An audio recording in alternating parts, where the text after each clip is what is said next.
summer of 2014, BTS began filming a reality show produced by Big Hit and set to premiere on Mnet, first titled Bangtan Boys Baby Gangster. Yeah, really.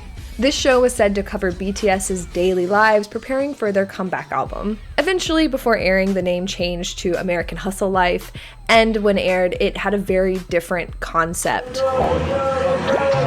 As a new ARMY in 2017, when I first came across this program, I was absolutely fascinated. You're telling me that these 7 boys from South Korea, 6 of which don't speak English, 4 of which don't have backgrounds in rap or hip-hop, went to LA to learn how to pick up women from so-called hip-hop mentors? Hey, confidence. I'm only half joking here, obviously. To me, this is the greatest reality show of all time. And I say this not only as a huge fan of BTS, but also as a fan of reality television in general. BTS! Yeah! Are you ready to play with me? American Hustle Life is, at very crucial moments, actually very self-aware. Big Hit understands that the tough guy, hip-hop swag concept is just that for them. It's just a concept. They even make fun of Bang PD in the first episode. Rap dance 노래로 상대방의 기선을 제압해. 기선을 제압해. No one is safe from a little humiliation. And it is in that little fact that I want to start off by saying this show is not for everyone. Some ARMY have completely banned it from being mentioned in their circles. And yes, it can be very problematic at times. It exposes severe cultural ignorance on the part of the entire Korean film crew in some cases. But there's something rather precious about exposed ignorance when you know how someone has grown and changed beyond that. There's also this element of rawness in the show. Except for Jungkook, none of the members had been to the US. Namjoon had been when he was little, and he didn't really have any memory of it. This was their first trip together to LA, the first of many. They were young, raw, driven, and full of energy.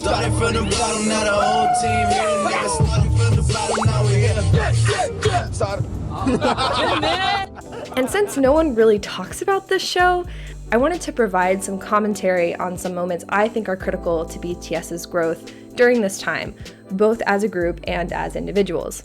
I also want to give some context for some things that are not actually covered in the program itself, as I've probably become the biggest collector of all things American Hustle Life. So even if you have watched the show a ton of times like I have, you might learn something new. Part 1, the highlights and things you may not know.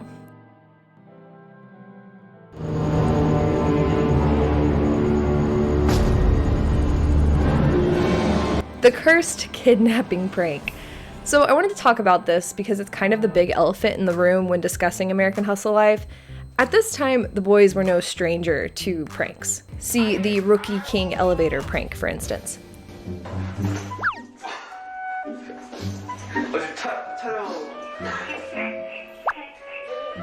But this one does seem rather harsh.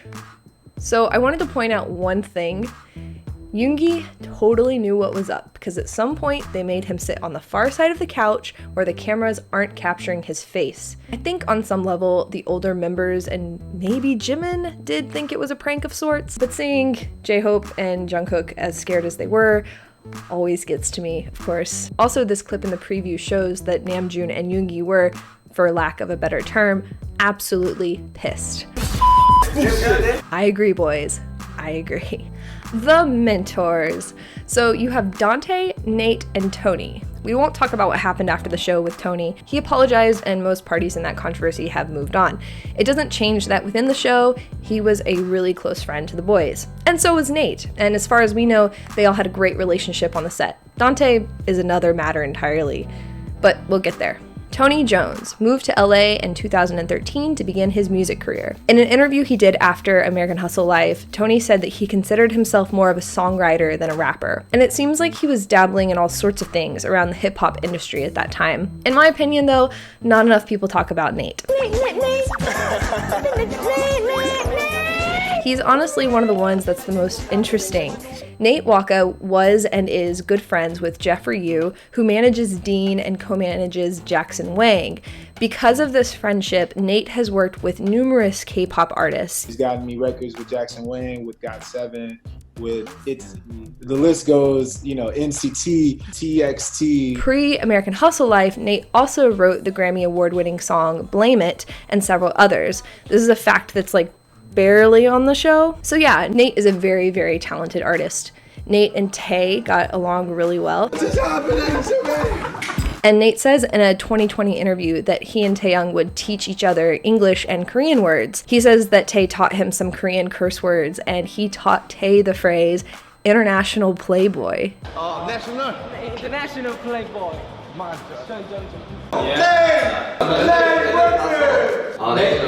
International playboy. Dante, real name Jamal Quazer. He had acted in several projects before this and continues to do small acting roles in LA. According to Nate, Dante's removal from the show was actually Big Hit's decision after they reviewed some of the footage. But it also seems like his leaving was on mutual terms. Tony also mentioned that he and Dante knew each other pretty well, which could explain why he was on the show in the first place. He was supposed to play this role as like the hard-working rookie rapper. Obviously, that did not go as planned. Hello. What's up? What's up?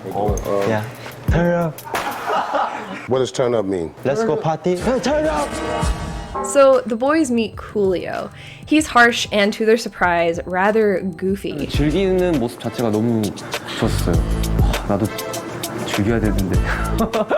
For some reason, the producers chop up so much of the stuff featuring Coolio, it's difficult to tell exactly how their time went. The editing sometimes makes him seem almost comically harsh, and a lot of fans have noted his unfair treatment of Taehyung. You guys were terrible. Yeah. Sorry. I think it's fair to point out that he was likely told to play this character, and Taehyung's goofball attitude made him double down on it. He was an easy target, but also a good sport. Poor Tae. You all right, though. We gonna get you right. By the way, this woman is Clara Diecast. In 2014, she was working in public relations and marketing within the music industry. She did a couple of interviews about her time on the show with the boys, and I absolutely recommend checking them out. In one, she says that her job was basically protecting them from Coolio.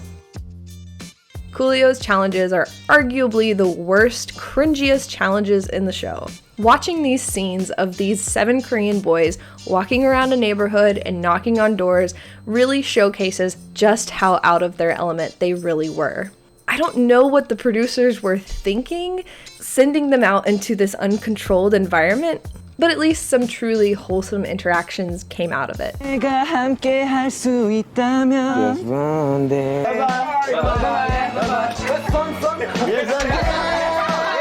Coolio does teach them some good advice. If it smell good, and if it tastes good, then what is it? It is good. And at least he doesn't stick around too long. 힙합이요? 힙합. 힙합? 힙합은 블랙이죠. 되게 자신감이 중요해요. I'm obviously not the person to speak at length on this topic, but I do want to provide a couple of resources from those that do have the authority to speak on it, both of which will be linked below. Monique Jones wrote an excellent piece on BTS's relationship with hip-hop and blackness.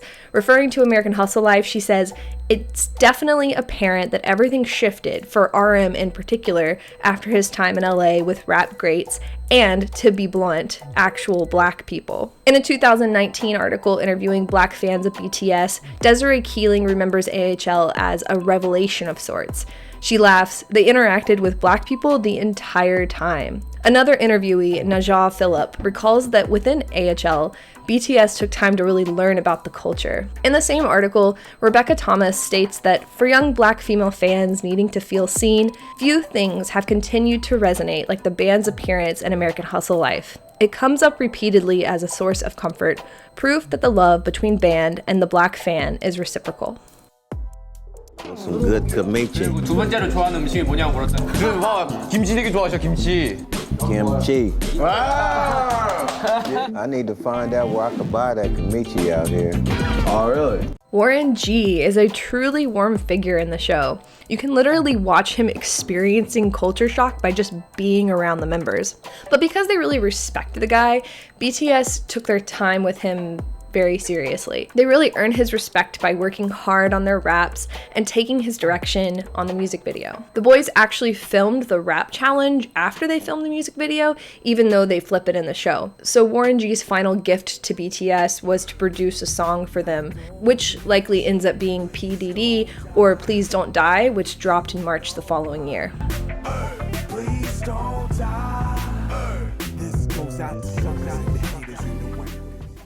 Make the music video full of hip-hop spirit and swag. Music video. Very good. So I want to kiss you. You're gonna kiss me? Yeah. Tomorrow you have time. This is probably my favorite sequence of events like ever. Your voice. Yeah, I like you.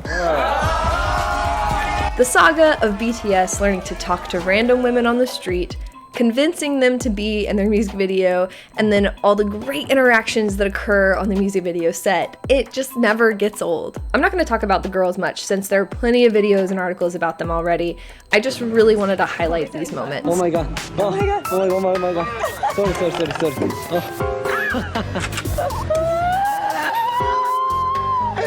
None of the boys act the way you'd expect them to. Namjoon has a lot of trouble, whereas Tae has like none at all. And Jin, who had been having a hard time at basically every other challenge, suddenly finds his groove and even points out that being teamed up with Hobie for this particular challenge put them at a disadvantage.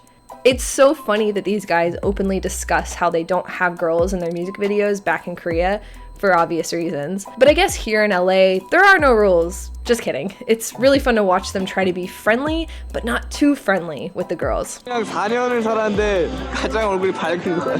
have a whole section about these baby Jungkook moments, so I will address them in that section.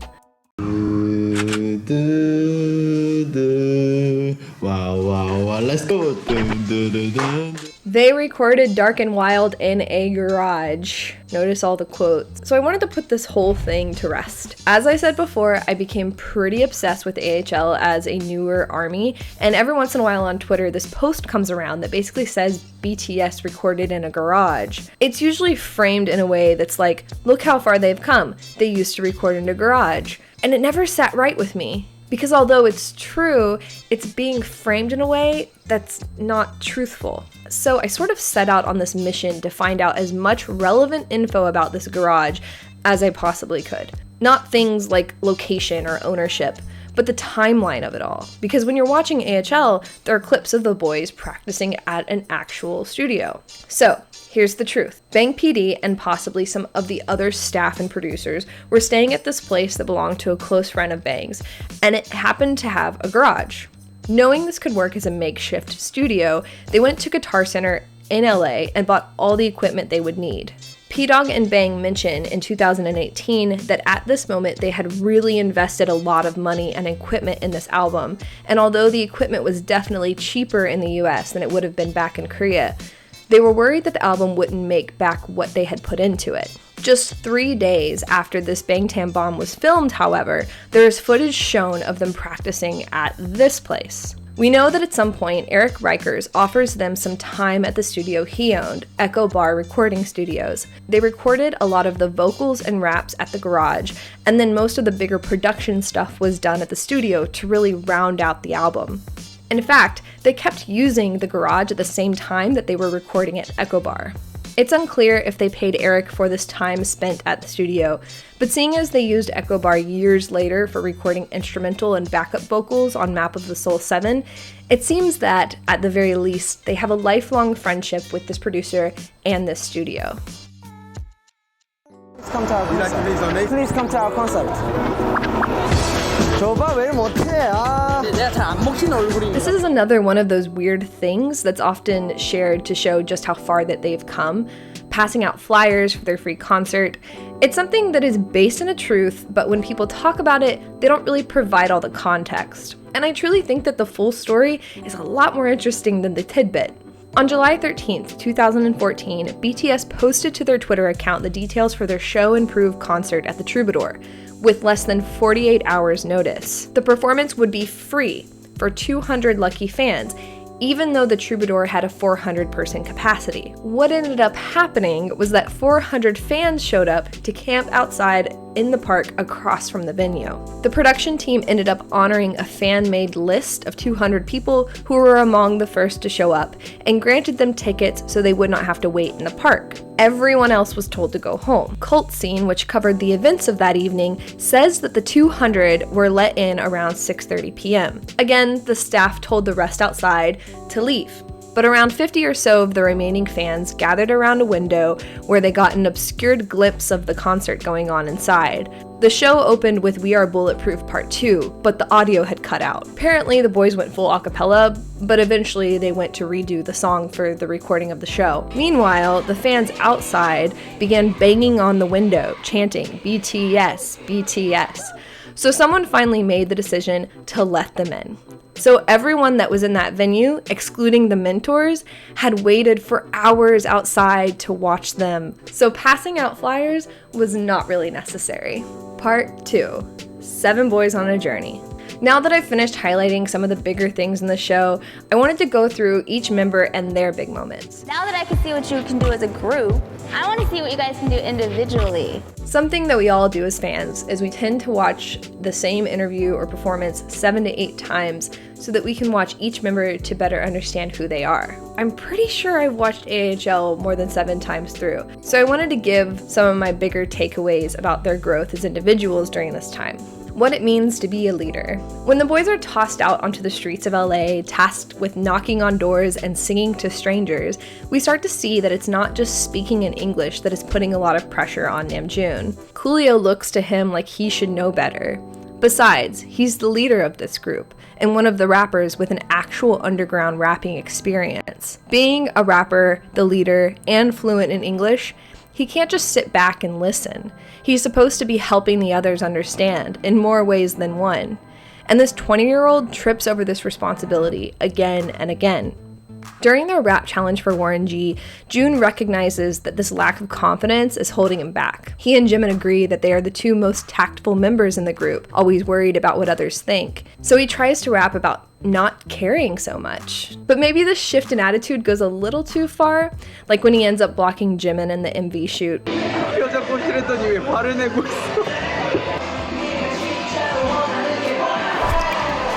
He doesn't win any of the challenges until the very end, when he and Yoongi have to clean at the hotel. At some point, he finds this balance between not caring so much and still being mindful of where the other members are mentally. Tony later says in a video that Namjoon actually faked a shoulder injury so that the basketball teams would be even. He sits on the sidelines and provides commentary in Korean, which is so cute. When the head of housekeeping tells him that cleaning the room is definitely harder than working in the kitchen, Namjoon immediately takes the room, to Yoongi's relief. And Jun doesn't complain one bit. He accepts the lesson for what it is, and he tries to get as much out of it as he possibly can. 네, 토니 방에서 다시 자는구나. 비, 역시 너답다. Tae was dealing with a lot. About halfway through filming, he visits the doctor for a sore throat as well as ear and sinus pressure, the latter of which he said he'd been dealing with since they landed in LA. He also had hurt his wrist back in South Korea and it was still giving him problems, so he occasionally has to put on this cast. On top of these things, he is called a disadvantage to his team by Coolio, and as mentioned earlier, Coolio just tends to pick on him a lot. Okay, Fran, you a clown. Yeah. Even through all this though, he remains in good spirits and is really positive. I can. Taehyung is also super friendly with everyone he meets. We find the restaurant. And you can see this helped his confidence immensely. 저런 거 참 좋아한다니까요. 친해지는 거. My name is Steve. Your name is? Sure.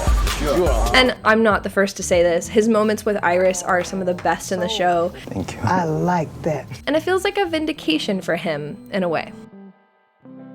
막 이렇게 하다가 그런 거 막 이렇게 하다가 우리 남자예요. There's this scene from an unreleased cut where you can see how embarrassed Jungkook is for Jimin when he has to wear the hanbok. It's cute though, and Jimin's a really good sport about it. From having to clean the dorm to being bossed around by a kid, Jimin is constantly having to put up this image of being stronger than he is. Being possibly the most unlucky members in the whole show, Jimin and Namjoon get paired with a sort of wet towel of mentors. Joe Lee from Quest Crew, who won American Best Dance Crew Season 3, this guy doesn't try to get to know Namjoon or Jimin. He recognizes Jimin's talent, but instead of praising him, he just dogs him for being too easy on him. But as an example of how he really helps the group, there's this great moment in episode 3 during the dance battle where Jin goes up and the other boys are seeing how much he's being teased. 친구랑 같이 하는데 너무 약 올랐어요. 너무 미웠어. Jimin specifically asked to go up against the same guy who teased Jin and even insults this guy by saying he doesn't know how to hear the music. The guy pushes Jimin back. But Jimin just keeps being a delight. It's really fun to watch Jimin because as much as he cares about looking strong, he cares more about the other members feeling capable. And I'm not just saying that because he's my bias. 저에 대해서 되게 생각보다 다른 사람들의 눈을 되게 걱정하고 되게 눈치를 많이 보는 편이구나를 또 한 번 느끼게 된 것 같아요. 슈가, 너와 동생들의 이야기로 하룻밤 사이에 가사를 완성하는 게 쉬운 일은 아닐 거야. 오늘 너의 밤이 무척 길겠구나. 힘내, 슈가. 뭔가 멋있는 랩을 만들고 싶은데 생각보다 잘 안 나오는 거야. So if you're just focusing on Yoongi, you can see how overwhelmed he is. A lot of people don't realize that they were actually still writing a lot of their lyrics for Dark and Wild. They weren't just recording. They had a lot of work to do still. As the de facto leader of the team Trouble, he lets himself, Tae, and Jungkook take a bit of a break with their dance challenge. But then he fully invests himself in the rap for Warren G and ends up winning them that challenge. If anything, Yoongi knows how to pace himself to be the most helpful when needed. 정말 간절했죠. 세상에 이렇게 열심히 노력해서 안 되는 게 있구나를 처음 알았죠. It's actually something they all tend to do at one point or another. They adapt for the group needs as necessary. Yoongi also mentioned that his favorite part of the trip was going to Skid Row, and you can visibly see how invested he is while they were there. 오늘 한 6시까지 촬영하고 빨리 헤어지고 싶다. 비즈니스 관계야, 비즈니스 관계. 아우, 봐봐. At this age, Jungkook was generally a quiet kid when he was on camera. Even Taehyung mentions this in American Hustle Life. 여기는 방송에만 나가면 말이 없어지고요. But when filming their music video, Jungkook all of a sudden becomes very talkative. It's even called out by the producers of the show. There are scenes of unreleased clips from episodes 5 and 6 that showcase this. Jungkook complains about how he doesn't understand how the other guys are so comfortable around the girls. He makes a plea for his dad to stop smoking. He rants about wanting to get married, about wanting a tattoo, but not now, when he's older. Throughout most of the show, he really does act like the maknae. And what's really funny about this is that most of these moments are caused by him trying to show off just a little bit, but then causing a little bit of trouble.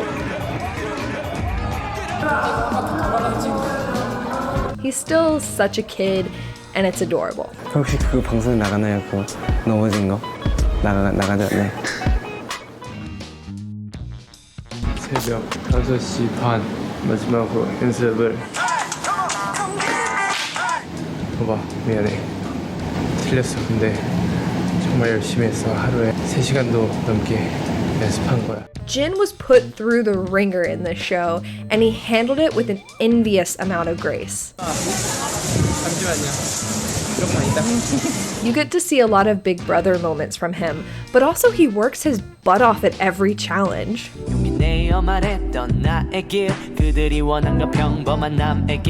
Even though he was admittedly out of his comfort zone. Jin also has a moment where he opens up about not being comfortable with the hip-hop concept at first before debut.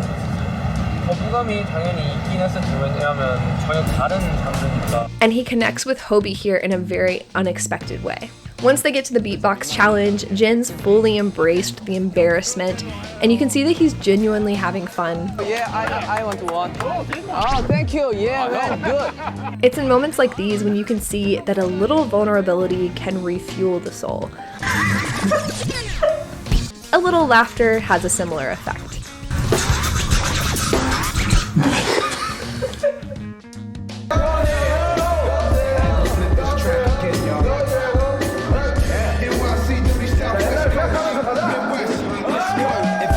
During the dance battle in episode 3, Hobie is feeling himself. He is in his element.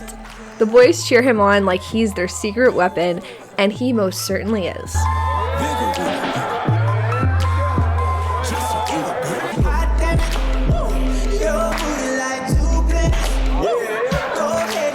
But something even more important to mention is that Hobie is the group's secret weapon in other ways too. I already mentioned how he helped with Jin, but whenever he's needed to brighten spirits, he does. We all know this as fans already. I also mentioned how each of the boys at one time or another will fill in the needs of the group when no one else is able. Hobie does this a lot in a very special way. Also, watch Hobie when he plays basketball. It's incredible how animated he is. Of course, he gets tired, delirious, and struggles with some of the challenges, but Hobie just vibes with that LA energy almost immediately, and this confidence stays with him throughout. It's the same vibe we get in the chicken noodle soup music video. He embodies it effortlessly. 그러니까 뭔가 좋네요. 정우가 사랑스러워 워낙에 많이 무슨 사람 미국산 단어가 일단 냄새부터 다르다고. 미국은 그래도 미국이니까 견문을 넓히면. This show proves that we can all learn and grow, sometimes seemingly overnight, especially when exposed to something entirely new. A lot of the guys said this experience was overwhelming, tiring, and sometimes downright scary. They walked away with lessons they would likely ponder over for years, and they provided their fans with a front row seat to this moment of growth so that we can learn from their experiences about ourselves. At least, I hope that's what people can take away from it. And knowing where they are now should help us better stomach some of the not so good stuff. It proves that these dumb pranks, this hard work, these uncomfortable and cringy situations are maybe not worth it, but they absolutely are a part of their journey.